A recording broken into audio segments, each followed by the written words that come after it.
Coming up on this episode, recent comments from Steph and Curry and Draymond Green suggest a differing attitude between the two when it comes to the Warriors' trade plans. And did Steph cast aside one of his young teammates in his comments? Plus, a look at Buddy Hield. Is he someone that's going to be playing starter-level minutes for the Warriors next season and potentially be one of the steals of the offseason? Or is he simply a deep rotation piece for Steve Kerr and the franchise?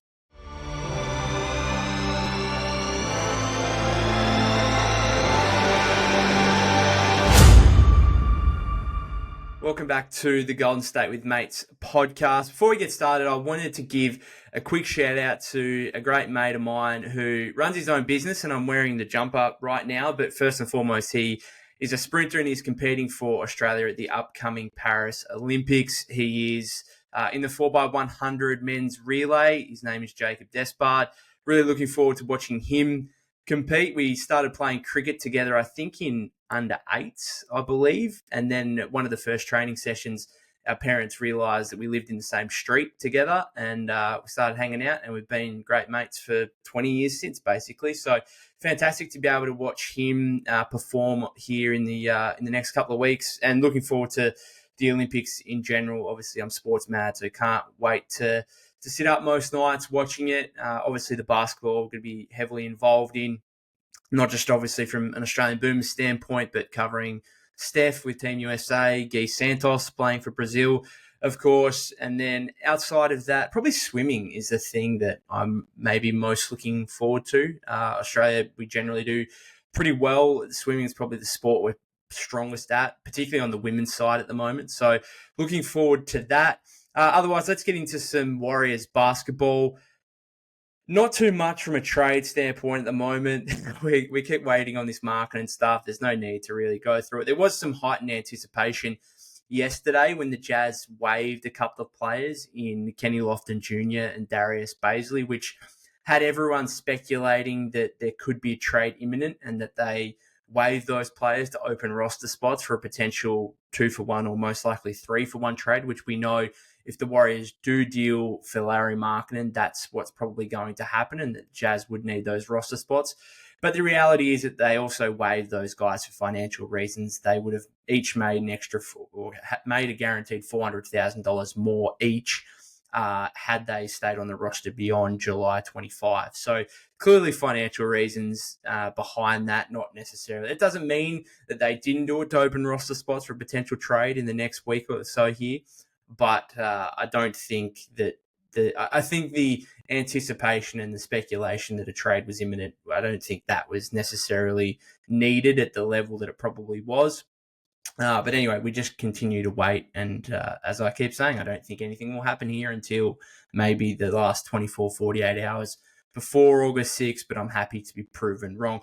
I just wanted to talk a little bit about the contrasting attitudes here between Steph and Draymond in comments that they've both made over the past, or that have at least come out publicly over the past 24, 36 hours here. I want to start with Steph, who had a really in-depth feature piece on Anscape in an interview with Marc Spears. Probably the first time, well, one of the first times anyway, where he's made comments that publicly put pressure on the franchise. I think one of the great things about Steph is the fact that he's been so selfless and really never put pressure on the franchise in any way. And to be fair, he hasn't had to, because they have won 4 championships over the last decade. So in a way that other superstars otherwise might, we know LeBron has a long history of kind of putting pressure on the franchise to make moves to prioritize him and his legacy. And Steph's never really done that. Again, he hasn't necessarily had to. But this was kind of one of the first times where he hinted at, well, if we're bad, I'm not going to stick around for that. So this was his comment to Marc Spears that was released yesterday. He said, if it is a situation where you're a bottom feeder and it's just because you want to stay there with the same team your entire career, I'd have a hard time with that. But I don't think that's going to be the reality. So basically saying if the Warriors are a bottom feeder, one of the worst teams in the league, he's not going to hang around for it. And he's going to want to go and win, which is absolutely fine. Like, I don't think we have any issue with that. But the fact that he's coming out and saying that publicly is a little bit different to what he's probably done in the past, where he hasn't necessarily put that public pressure on the franchise. And whether that's, again, he was asked about, do the Warriors need to make roster moves? Do they need to make trades? Do they need to get a second scorer? And he didn't really answer that in any meaningful way. Like, he didn't blatantly come out and say, yeah, I need a second star next to me. The Warriors need to do this. The Warriors need to do that.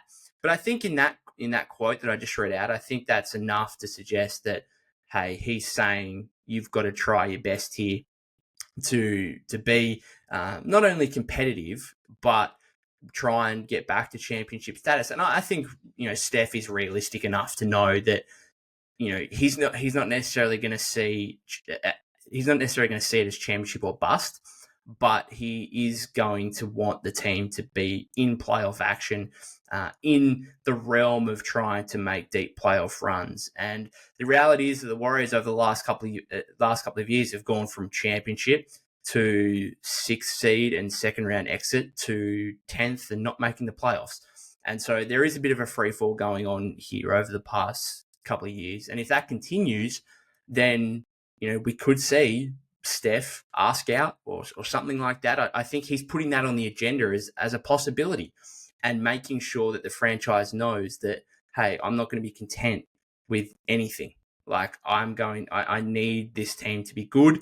I need to have guys around me who can ensure that we are a good playoff team at the very least, and hopefully getting back to championship aspirations. And of course, the current roster at the moment, that it can be a playoff team. It can be a playoff team, but it's not a guaranteed playoff team. And the Warriors, if they don't trade for a second star or Lauri Markkanen or whoever it may be, then there's obviously less wiggle room there to try and be a playoff team. Like, as I said before, they're not a genuine guaranteed playoff team right now. If they get Lauri Markkanen for anything, reasonable value, where they keep at least one of Kuminga or Podziemski, if it's a reasonable enough trade, then they should be a guaranteed playoff spot pending health next season. There's no doubt about that. And so without doing that, they obviously leave themselves less wiggle room to be able to achieve what Steph wants to achieve. And otherwise, he's really putting it on the table here that he's not necessarily guaranteed to remain at the franchise if they bottom out and aren't in a position to compete anymore. So I do think that's really interesting. And then you had Draymond on the other end of the spectrum, who, if you suggest that Steph's comments reflect a need to potentially make a trade, Draymond's comments on the Club 520 podcast with Jeff Teague are almost the other way, where he's actually got the Warriors' long-term future at the forefront of his mind rather than just his own personal interests and legacy, really. So he revealed on the Club 520 podcast that I think was published earlier today that the Warriors were about to make, and he said some trades, so that suggested more than one. But we can speculate about what it was and whatever else. But I think the most important thing here is he said that we were about to make some trades and that he essentially talked them out of it. This was the quote he had where he said, it'll help me right now in my career these last couple of years and stuff, but I've always spoke to you all from a place of what's best for this organization. I won't stop now. That's a bad trade. Don't do that trade. I disagree with it, although it's going to help me right now. So essentially, he's revealed that he told the Warriors not to make a trade, even though it would help in the short term. It would be a bad trade in the long term. Now, we can speculate on what it is. Now, I think this podcast was probably produced maybe over a week ago. So when he says last week, it could have been a couple of weeks ago now. Who knows? Could it still have been about the Paul George stuff? Don't know. The interesting, this isn't the first time that Draymond has kind of come out and revealed that he's told the Warriors not to make a deal necessarily. He came out after the blockbuster reports really in February, that the Warriors tried to go after LeBron before the mid-season deadline. He said that he told Joe Lacob that if it involved Jonathan Kuminga and it was any deal that was Jonathan Kuminga for LeBron James, don't do it, which is intriguing in itself, given we know how much Draymond loves LeBron these days. So this is not the first time where he's come out and revealed that he's told the Warriors not to do a certain move or whatever else. And Whether it's right or wrong, like I think, so for example, I think both are right. I think Steph's right to put pressure on the franchise to remain a competitive team while he's in his window as the best player in franchise history. But I also think Draymond's right, and Draymond, probably has to be commended for actually thinking about the Warriors' long-term future rather than just his own personal interests. So it's interesting. Like it is a contrasting perspective. Like I'd like to know what Steph thought about that trade that Draymond's saying don't do, because again, Draymond's admitting to the fact that it would have helped him. It would have helped him and Steph in the short term next season. Again, what was it about? Clearly, there's the franchise is grappling right now between how much of their future they're willing to sacrifice in the way of JK, Pods, Moody, TJD, whatever else, and of course all the picks, and how much of that they're willing to sacrifice for a win now move. I think if you in the way of Paul George, that would have been much more of a win now move than Markkanen necessarily. Now, yes, you probably would have had to give up less because of George's contractual situations and whatever else. But Paul George is 34 years old, right? His timeline really aligns with Steph and Draymond's. Markkanen's a little bit different, where I think one of the good things about Markkanen is that he's 27 years old. So you trade for him and you give up all the picks and whatever else, and he's in a position where you hope that he can be a bona fide star for the franchise for the next 5 or 6 years. When those picks convey, even if they're after Steph and Draymond, you're hopeful that he can at least lead the team to being, and perhaps JK and Pods or one of those two is still there, and those guys can lead the franchise into being competitive at that point. So again, I just think it's interesting, the kind of contrast, and I'd love to know what Steph thought about that very trade or trades that Draymond is talking about. I just want to go back to Steph's comments for a minute. So we know reports from Shams, and I think Mark Stein might have last week as well. We know that the Warriors' current offer for Lauri Markkanen involves Moses Moody in a haul of picks. And we know that the Jazz want Pods and or JK, preferably Pods, obviously, I think is obviously their number one target, and that the Warriors at this point are not willing to entertain either of those two young players in trade discussions. I just want to go back to a comment that Steph made in that same article with Marc Spears.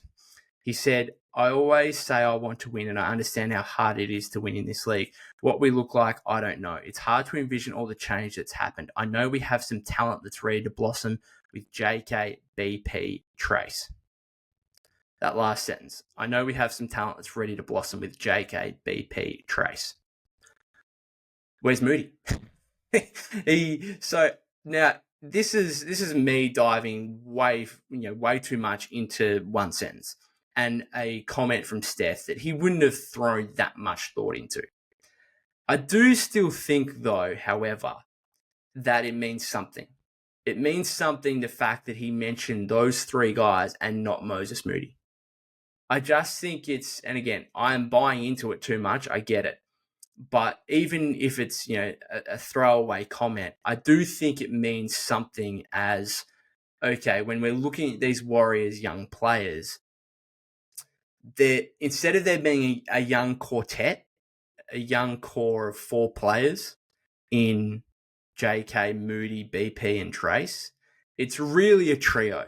It's really a trio because we know, based on the reports on Lauri Markkanen, that the Warriors are willing to move Moses Moody.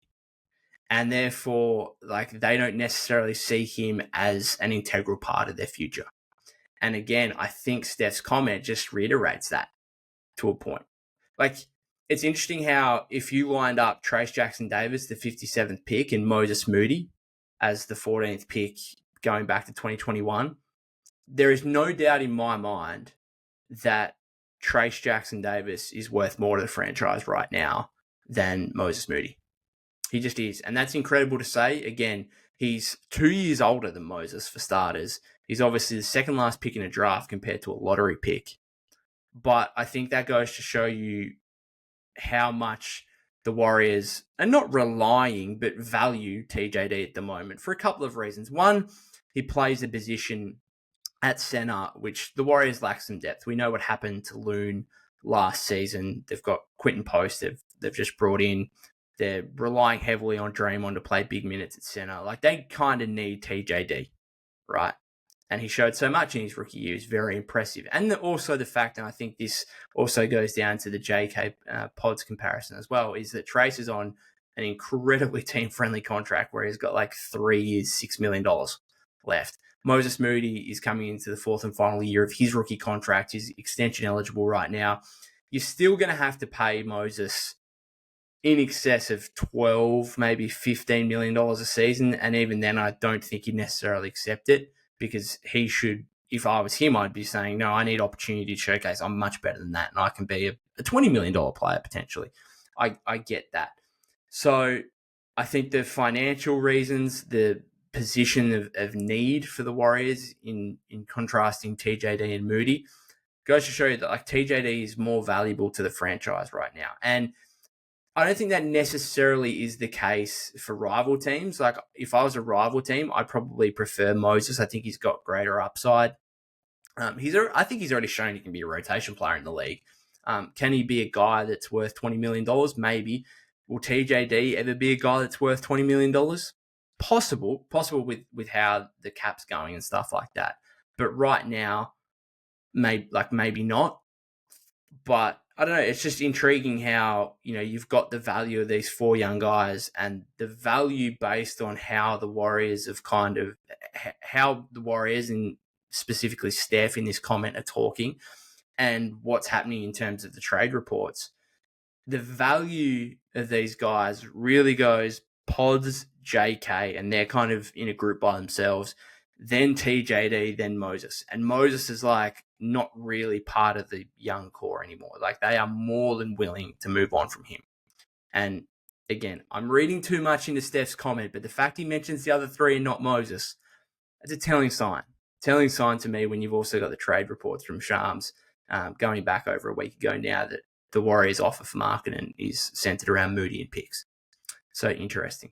Last thing I wanted to get into here, I've been really interested over the past couple of days about the potential impact of Buddy Hield on the Warriors. Of course, the last of the Warriors' 3 signings over the offseason, where they started out with getting D'Anthony Melton, 1 year, $12.8 million deal, then Kyle Anderson on a 3-year, $27 million contract.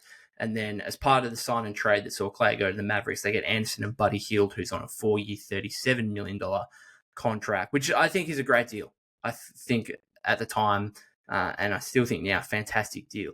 However, I want to push back a little bit on some of the talk around Buddy Hield, who I think is an incredibly valuable and important signing to try and replace the 3-point departure, the 3-point skill set that comes from the departure of Clay. But I think that's overstated a little bit. I think the idea that, Buddy Hield's going to come and have this huge role on the Warriors because of the loss of Clay, I don't think that's necessarily the case. And so if you look at a couple of things over the past 24, 48 hours here, first of all, there's Monty Poole of NBC Sports kind of had an article looking at the Warriors depth chart and their rotation for next season.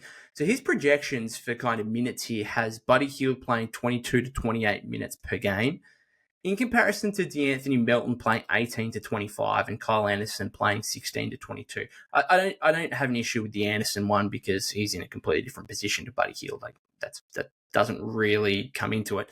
But the Melton one is interesting. Like, I think most of us would consider that Melton will play more minutes than Hield next season, and I'm surprised that Monty Poole said that. But then you also had the Basketball Index podcast come out. They did an episode recently on the top 10 most valuable pickups of the offseason in free agency, and they ranked Buddy Hield number 1 out of all the offseason signings, the most valuable. Where I think, is it Taylor Wyman, I think it was, hosting that episode, that's labeled Buddy Hield's 4-year, $37 million contract as insane and doesn't make sense. So that's great. That is great.